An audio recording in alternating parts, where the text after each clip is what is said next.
औज़ुबिल्लाहिमिनश्शैतानिर्रजीम बिस्मिल्लाहिर्रहमानिर्रहीम। अस्सलाम वालेकुम नाज़रीन, मासपा न्यूज़ की टीम के साथ सुहेल अब्बासी हाज़िर खिदमत है। आज हमारे साथ जो नौजवान शख्सियत एबटाबाद की मौजूद हैं, किसी तारफ़ के मोहताज नहीं हैं। वकालत की तो अपना एक नाम पैदा किया, सियासत की तो अपना एक नाम पैदा किया। कमरान गुल एडवोकेट साहब, बहुत शुक्रिया। बहुत शुक्रिया जी मासपा न्यूज़ का कि उन्होंने मुझे आज बहुत शुक्रिया सर, हम आपको खुशामदीद कहते हैं। सर, बड़ा आप शॉर्ट टाइम में एक नाम पैदा किया। आप ज़िला में एडवोकेट जब आए तो आपने डिस्ट्रिक्ट बार के जनरल सेक्रेटरी रहे। आप बहुत ऐसे तरीके, आप क्रिकेट बहुत अच्छी खेलते हैं। आप ये सियासत में आए और आप ज़िला में नायब नाज़िम बन गए। पुराने यहाँ पे सियासतदान भी थे, ये क्या चक्कर था? कोई लक थी या कोई लॉबिंग अच्छी थी आपकी? बिस्मिल्लाहिर्रहमानिर्रहीम। इस तरह की सियासत, मेरे सियासत के आने में भी कुछ अवामिल उसके पीछे कुछ अवामिल थे जी। एक ये कि मैं प्रोफेशनली एक वकील हूँ। बार में मैं 2004 में डिस्ट्रिक्ट बार एबटाबाद में आया। 2006 में मेरा लाइसेंस हुआ, मैं एनरोल्ड हुआ जी। बार की सियासत में मैंने हिस्सा लिया, एक्टिव पॉलिटिक्स की, बार की सियासत की। हाई कोर्ट और डिस्ट्रिक्ट बार के अहम ओहदों पर मैं अल्लाह के फजल से फायज रहा।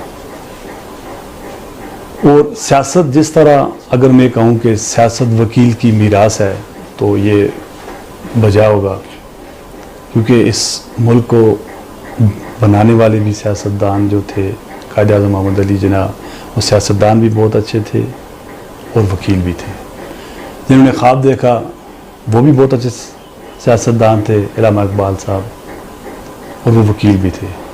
जिसने इस मुल्क का आइन दिया वो भी वकील ही था।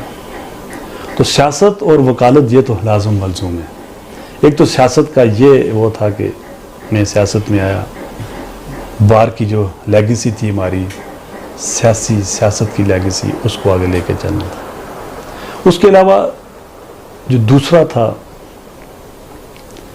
अल्लाह के फजल से वो घर की तरबियत, हमारे गांव का माहौल, हमारा माहौल, हमारे असातिज़ा की अखलाकी तरबियत जो उन्होंने की।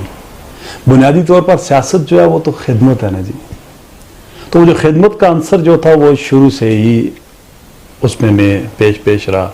और जिन लोगों के मैंने नाम लिए, असातिज़ा के, वालिदैन के, अपने दोस्तों के, अपने इलाके के बुज़ुर्गों के, तो उन्होंने भी मुझे खिदमत का जज्बा दिया। उन्होंने मेरी तरबियत इस तरह की खिदमत हो। और सियासत खिदमत हो तो फिर खिदमत इबादत होती है। इस तरह सियासत भी इबादत का दूसरा नाम है। इसलिए खिदमत भी आ गई, लेगेसी भी आ गई, प्रोफेशनल लेगेसी भी इस तरह सियासत में आएगी। कोई ख़ास वो कोई इंसान खुद नहीं आता है। अब लायर्स विंग हज़ारा के सदर भी रहे जी। लायर्स विंग 2013 में थे। 2013 में इस तरह था कि मैंने पीटीआई मैंने 2006 में ज्वाइन की जी। उसके बाद जो पीटीआई के, ILF के हमारे जो मुख्तलिफ ओहदाजात थे उन पर मैं फायज रहा। फिर जिस वक्त हमारी इंट्रा पार्टी इलेक्शन हुआ पीटीआई का, उसमें मैंने कंटेस्ट किया हज़ारा रीजन के लिए, और फिर हज़ारा रीजन का मैं सेक्रेटरी लीगल रहा। सेक्रेटरी वो जो हज़ारा हमारी जो पार्टी है उसके मंशूर में इस तरह था कि जो सेक्रेटरी लीगल होगा या किसी भी डिपार्टमेंट का सेक्रेटरी होगा तो वो अपने अप्रोप्रिएट डिपार्टमेंट का सदर होगा, बाकी ओवरऑल उसको सेक्रेटरी की डेजिग्नेशन दी गई। आप आज़ाद हैसियत से ज़िले का इलेक्शन लड़े, आपको टिकट फिर क्यों नहीं दिया गया? उसके पीछे भी बहुत से शायद अवामिल थे जी। लेकिन यहाँ पे सियासत के रमूज़ कुछ मुख्तलिफ हैं। अमूमन ख़ुसूसन इस तरह देखने में हमारे माशरे में कि जो चीज़ जिस काबिल होती है उस तक पहुँचने से पहले या वो चीज़ ख़त्म हो जाती है तो या फिर बहुत ज़्यादा उसकी तगोदो तो अल्लाह करम करता है तो फिर वो पहुँच जाता है इंसान। तो उसमें भी इस तरह था कि जिस तरह पूरी दुनिया की सियासत माफिया के हाथों में होती है जी। माफिया हमारे माशरे में भी उसका भी अपना एक रोल है। तो उस वक्त शायद जो लोग बरसर इक़्तिदार थे PTI पे, हमारे डिस्ट्रिक्ट लेवल पे, शायद उन्होंने समझा नहीं होगा, मुझसे कोई बेहतर समझा होगा, तो उसको उन्होंने टिकट दे दिया। लेकिन फैसला बारकैफ सियासत में लोग करते हैं जी, तो लोगों की आवाज़। आपकी मिनिस्ट्री की तरह सरदार शेर बहादुर साहब की मिनिस्ट्री भी थी, उनको भी टिकट नहीं मिला।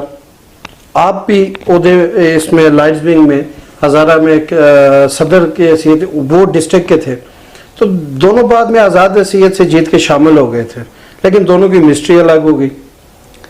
वो चले एक वो सियासत में फिर यह कि सियासत का हर इलेक्शन, सियासत का हर दौर अपने साथ बहुत सारे जनबे लेके आता है, अपने साथ बहुत सी मुखालफतें लेके चला जाता है। तो शायद वो जनवा आ गया या शायद कुछ मुखालफतें वो चली गई, बाकी अब सफ़र था, सफ़र में आगे आपका जो ज़िले का सफ़र था ये बड़ा तल्ख यादें लेके, स्टार्ट से ही तल्ख यादों पे मबनी है। हमने देखा कि यहाँ पे जब सरदार शेर बहादुर साहब बने, फिर अली खान साहब बने, और फिर ये सफ़र चलता रहा। आपने बड़े करीब से इस सारे सफ़र को देखा, कितना फंड यूटिलाइज हुआ 4 सालों में आपकी नज़र में, और जो नहीं हो पाया वो क्यों नहीं हो पाया, आप इसको किस नज़र से देखते हैं?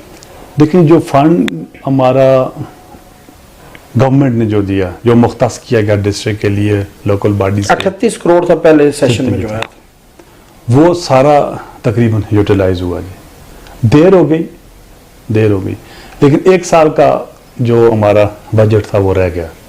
वो इसलिए रह गया कि जो लाया वो ये है कि अगर आप 60% यूटिलाइज कर जाते हैं प्रीसीडिंग ईयर का, तो फिर जो अगला साल होगा तो उसमें आपको नया फंड दिया जाएगा। तो उसमें क्योंकि 1-2 साल फंड यूटिलाइज ही नहीं हुआ, तो वो एक कदगन, लीगल कदगन थी उस पर, तो इसलिए वो ना हो सका। बाकी उसके अलावा जितने भी हमारे 3 सालों का 1.5 अरब के करीब बनता है जो डिस्ट्रिक्ट एबटाबाद को मिलना चाहिए था, लेकिन क्या आप समझते हैं कि इसका आधा भी लगा होगा?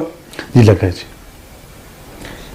एशियन डेवलपमेंट बैंक ने 4.5 अरब रुपए के करीब जो है वो एबटाबाद में सैंक्शंस की थी, वो पैसा क्यों नहीं आ पाया?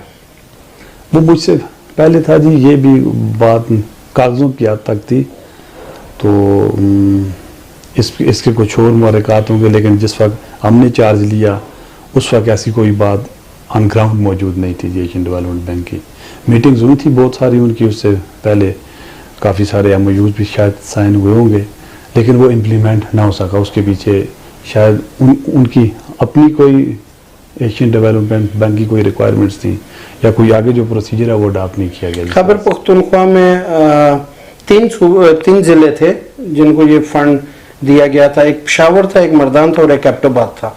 लेकिन चूँकि बदकिस्मती एबटाबाद की स्टार्ट जैसे ही ज़िला स्टार्ट हुआ और साथ बदकिस्मती भी शुरू होगी, तो ना हुकूमत का फंड लग सका, ना एशियन डेवलपमेंट बैंक के मामलात चल सके या सामने नहीं आ सके, जिस तरह आप कह रहे हैं कि आपके इल्म में नहीं है, तो पसमानगी की तरफ हमारा ज़िला चला गया। मैं ये कर मौजूदा सूरत हाल पे आ जाते हैं। आप ये बताइए कि जो शार रेशम में जो इस वक्त लोग तो टाकियों का लफ्ज़ इस्तेमाल करते हैं, वो क्या सीन है सर? ये कुछ आपके इल्म में है कि ये MNR का फंड है या ये गवर्नमेंट ने 40 करोड़ जो दिया ये वफाक ने दी, ये किसका फंड है? देखिए जी, डिपार्टमेंट्स के अपने फंड्स होते हैं ना, हर डिपार्टमेंट का अपना फंड है। जून था, जून में जितने भी डिपार्टमेंट्स हैं उनके अपने इंटरनल फंड्स होते हैं, वो यूटिलाइज करते हैं, कोशिश करते हैं मेंटेनेंस एंड रिपेयरिंग के लिए। वो फंड जो है NHA का अगर कोई था तो उसका इन 40 करोड़ से कोई भी ताल्लुक नहीं है। ये प्योरली हमारे MNA MPA की काविशों से ये वाला फंड आया है, और ये इंशाल्लाह 40 करोड़ का 40 करोड़ हमें सड़कों पे लगता हुआ नज़र आएगा।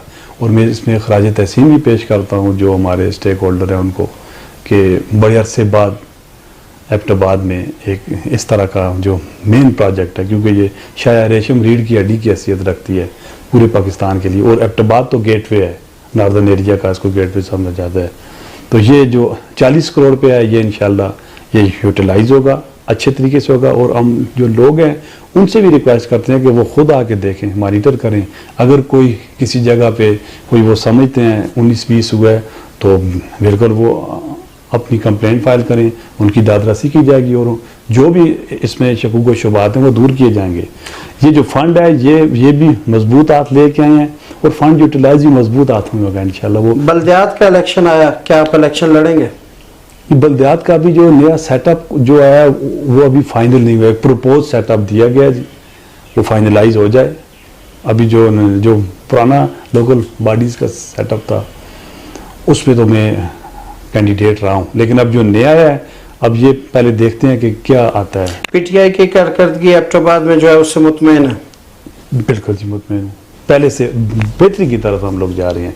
ये नहीं कि बिल्कुल ही मतलब इस तरह अलादीन का चिराग भी नहीं है एकदम रगड़ेंगे उसे, लेकिन हालात बदस्तूर बेहतरी की तरफ जा रहे हैं इंशाल्लाह। मुतमईन है, बहुत सारे आप सामने हैं। वो क्या है कि जादू वो जो सर चढ़ के बोले तो वो नजर आ रहा है इधर।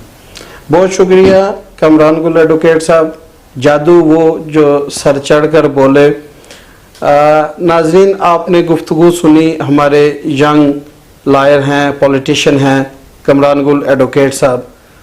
बड़े सख्त सवाल भी इन पे हुए और बड़े अच्छे अंदाज से इन्होंने जवाब भी दिया। इंशाल्लाह अगले प्रोग्राम में फिर हाजिर होंगे। अल्लाह हाफिज़।